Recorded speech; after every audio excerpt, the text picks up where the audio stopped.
Hello students, welcome. I'm sitting outside to do the lecture. That's why I'm in all this gear. So we're going to talk about trade today. And we talked about perspectives from constructivists last class. This today is about structure of trade, global trade structure in IPE. Now, when we talk about trade, we're going to talk about the different schools of looking at trade. So liberal perspective, capital L, orthodox liberal perspective, they feel that trade does not have any negative consequence on environment or ecology. But even though the truth is the opposite, if you look at the opponents, the critics of trade, they say how it destroys environment. Especially Edward O. Wilson, a Harvard biologist, created this acronym called HIPPO. Write it down, HIPPO. And this is used to show how biodiversity is destroyed. Biodiversity is like the rich varieties of plants and animals, species around the world, and how it is getting destroyed. HIPPO is habitat destruction for H, I for invasion of species, P for pollution, another P is for population overgrowth, and O for overharvesting. Okay, so now let's break it down further. Habitat destruction. When you're talking about habitat destruction, as trade increases and countries get wealthier, the people started to have, say, fancier houses near the water, rivers, riverfront properties. This is just one example of habitat destruction. I'll come to other couple of more different examples. And so to build in the West Coast, waterfront properties, and in Washington State, in the riverbed, by drilling to put the foundation of the home, they are actually destroying the habitats of the salmon population, which swims from the ocean into the river and against to reach the place where they could lay their eggs off. Why? Because they can't lay their eggs in the ocean. It won't survive. So they come back when they mature in age. You probably would have seen bears standing there and catching them in Discovery Channel or others.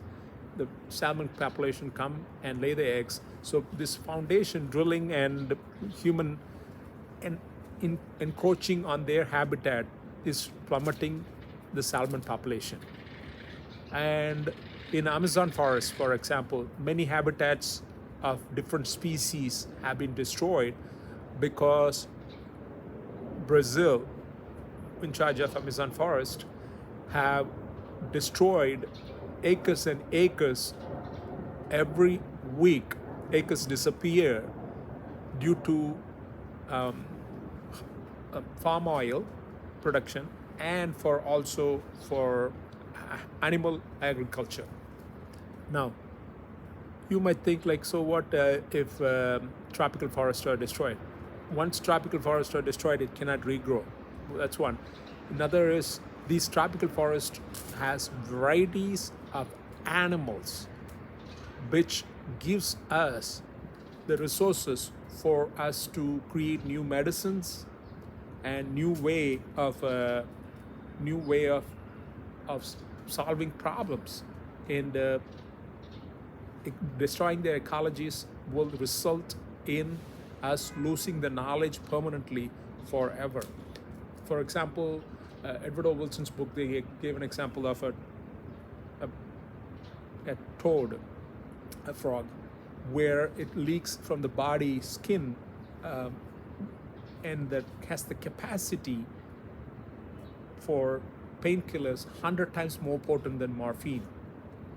And that habitat of those frogs were destroyed and we couldn't find those frogs.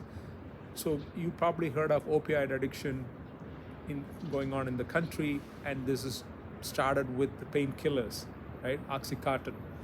And now there are many ways nature could give us the valuable resources we need to live better. And if we keep destroying it, their habitats, we will lose them. Another habitat we destroy in ocean is like Nemos. I know I give you the example of movie Finding Nemo. If you see, where do they live? They live in coral reefs. Coral reefs are habitats for small fish. They cannot live in the large, wide open ocean like sharks. So these small fishes, coral reefs, are getting destroyed. They're getting bleached due to the increase in temperature of global warming. And bleaching takes place, which removes the soft algae structure on the corals, and it's just white skeletons if you look at the bleached corals. So small fish population cannot live. Many of the world's population depend on protein on this fish population for fishing, and fishing is getting plummeted. So I could go on and on. Like, there are many ways habitats are destroyed around the world. Invasion of species is another interesting one. There's more than $1 trillion, Time magazine had it on the cover, loss for the world due to invasion of species. What is invasion of species? Bringing species of one variety, plants or animals, from one place to another, which might not have a predator there to check them, so it multiplies. For example, kudzu, Kudzu. It's a plant from Japan and was brought into the United States in the 19th century, thinking like, oh, I could make a good pudding out of it. Like in Japan, they use it. But the plant grows diabolically. In the South, they say close the window soon before it creeps in.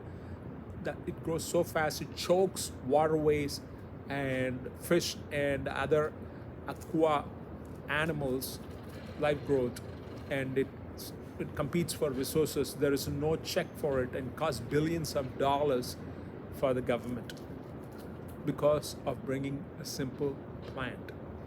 That's why they ask you whether you're bringing oranges or apples or anything from other countries in the airplane from another country. You don't know what are the ramifications of bringing other animals. Somebody released a pet pythons into Everglades National Park. Now this Burmese python goes unchecked. Even if you hunt them, it's unstoppable. Every time you introduce another species into a new environment without a predator in it to keep them in check, they grow. It's called Elton's pyramid. Like, the bottom of the pyramid is, say, grass, for example, simple version. The next level of the pyramid is like zebras, and the top of the pyramid, the small space, is lions. Lions keeps the zebras in check. Zebras keep the grass in check. So if you hunt out lions, for example, in the pyramid, zebras will multiply. But zebras multiply, they will eat and deplete the grass. So you see how we wouldn't think about grass having a relation with the lion, but everything is interconnected in ecology. And so trade increasing in globalization and increase in economic wealth around the world increases human movement, and that brings the problem of invasive species. Yes, it used to happen even in 19th century or 18th century due to people, but there's not much people transportation. Like when the English traveler Captain Cook went to Hawaii, and he took like pigs with him. And you might think, oh, what's harm about pigs? But pigs bringing malaria to Hawaii, the virgin birds have never seen the diseases, and it was 1/3 of them, or 30% of them, were wiped out because of these diseases. And similarly, another example is Australia. White settlers brought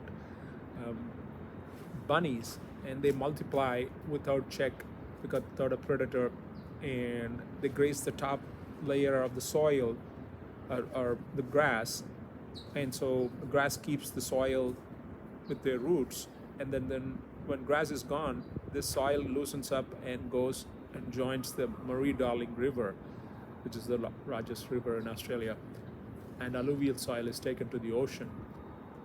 So the point is, you have to know what you're bringing in. It might be as cute as a bunny, harmless it might think, but it might create ramifications. So invasion of species is creating a bigger problem with trade and with the development. The another P is pollution. You could talk a whole lecture on pollution. There's that much to talk about, different ways we pollute. One common way is carbon dioxide into the atmosphere using more and more fossil fuels. And fossil fuels increases, what are the three fossil fuels that are obtained from the ground? Oil, coal, gas. Out of that, coal is the worst. The second worst is the oil, and then the gas. Now, they release CO2 because it has carbon in it, fossil fuel, right? And we need energy. Energy demand is going up as the countries develop. The energy needs, everything you use is energy. Your clothes that I'm wearing for warmth, to the medicines we take, the glasses we wear, shoes, anything, name it, energy is used. And energy demand is going to double by 2040. And we don't have efficient alternative fuels to meet the majority of the demand. And you could talk a whole lecture on alternative fuels, but we're not going to talk about, because we're going to focus on the trade aspects of the detrimental effects of to the environment. So another form of pollution humans do is like throwing off used plastic. And there's Texas is a large state, right? Right, about the size of many countries in Europe, and about the size of Texas, plastic is floating in Pacific Ocean. Not one, multiple Texas size space of plastics in the water. And if this continues, there will be more plastic in the ocean than fish. And you might think, what is the problem? The problem is when plastic breaks down and it pollutes the fish and other marine life, eat that. It comes back to us. Plastic carcinogenic. So pollution, I could talk about in different ways, but we have increased pollution with trade and cheaper goods. Another P is population. We reached 8 billion recently. The world population is 8 billion people. To feed this population, you need more and more arable land. Arable land. So say if New Yorkers, to feed New Yorkers, you need arable land about the size of the state of Virginia. Not the arable land in Virginia, the entire state of Virginia to be arable land. That much space you need. So to feed the extra mouths coming by 2040 or 2050, you need arable land about the size of Brazil. I couldn't find it anywhere. If you could, let me know in the map. The arable land need is increasing, so it creates food insecurity problems. And because more and more people get wealthier, the population also wanted to eat meat. More meat consumption increases. And when they eat meat, that is a very inefficient way of using the arable land, because a cow giving the calories is very inefficient. It might eat a large amount of crops to give a less amount of meat. It's very inefficient, but people want, if everybody become vegan, we will be able to solve the global hunger crisis better, because there will be abundant amount of food. But it is inefficient.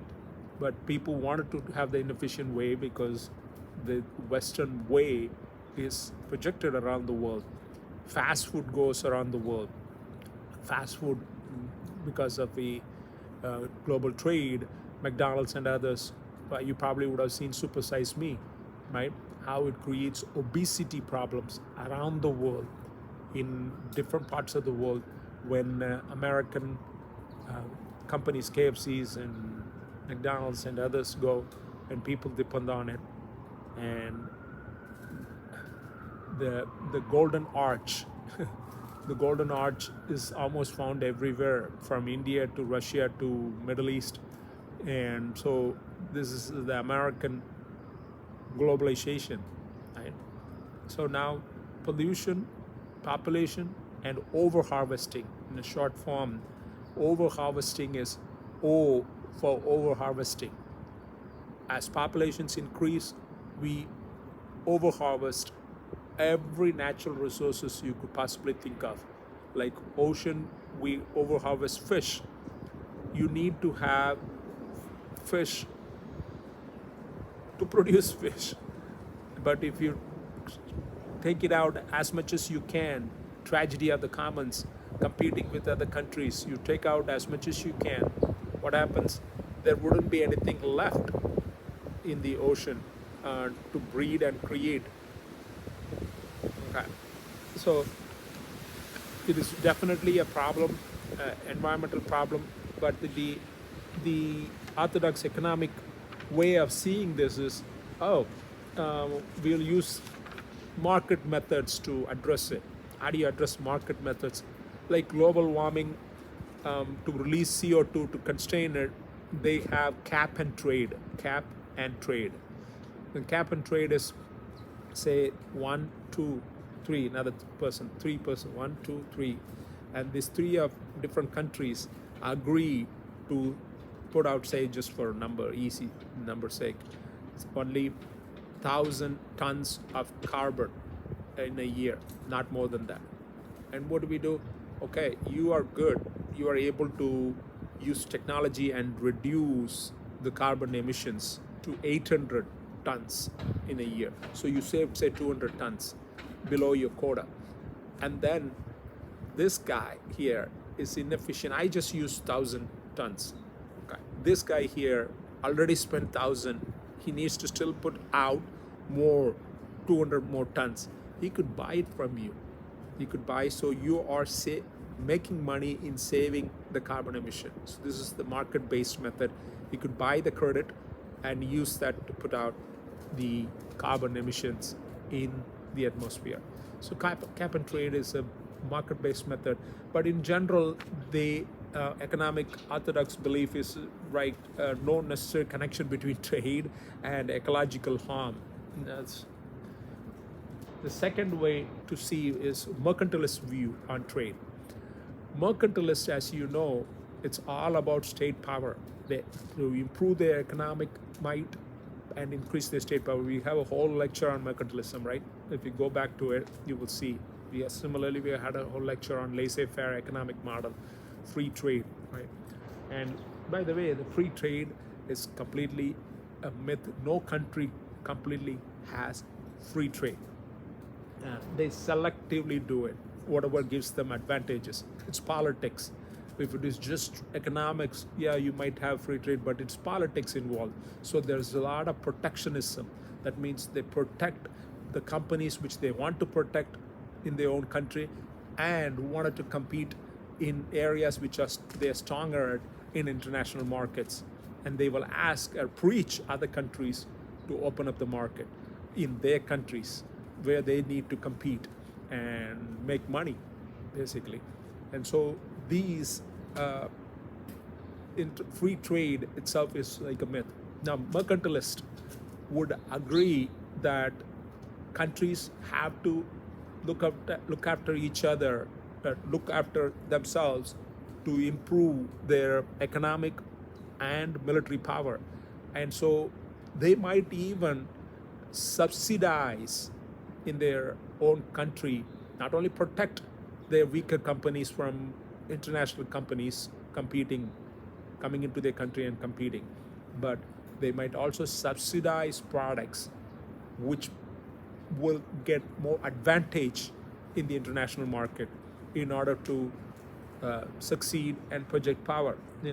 So mercantilist view is, as you know, it is all about their country and their success, and trade is looked on with that focus rather than like a free market way of seeing comparative advantage. Whatever is advantage for you, you do it. Whatever advantage is for me, I do it, and we exchange. So, for example, you are good at making a hat.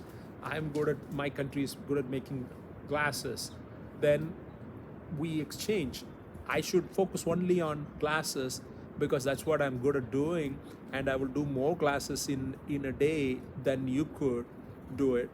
And then you need glasses, you could buy it from me. I need hats, I buy it from you, rather than me focusing on hats or you focusing on the glasses. You get it? That is comparative advantage. But mercantilists feel that if it works for them, they will go with the liberal policy of comparative advantage. If it doesn't work for them, they're not going to go with it. Whatever gives them money and power for the country, that is what mercantilist way of seeing the trade. Okay, and structuralist view of trade. We talked about structuralist, which is a lot of Marxist idea, Karl Marx idea. In structuralist view, the very famous scholar Immanuel Wallerstein. Wallerstein is spelled Wallerstein.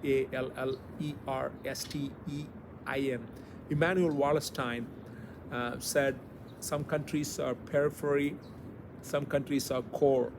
Okay, the core countries are the rich countries which come to the peripheral countries to extract resources and raw materials for trade and take them to their core countries to manufacture products, and they bring it and sell it here in the periphery countries.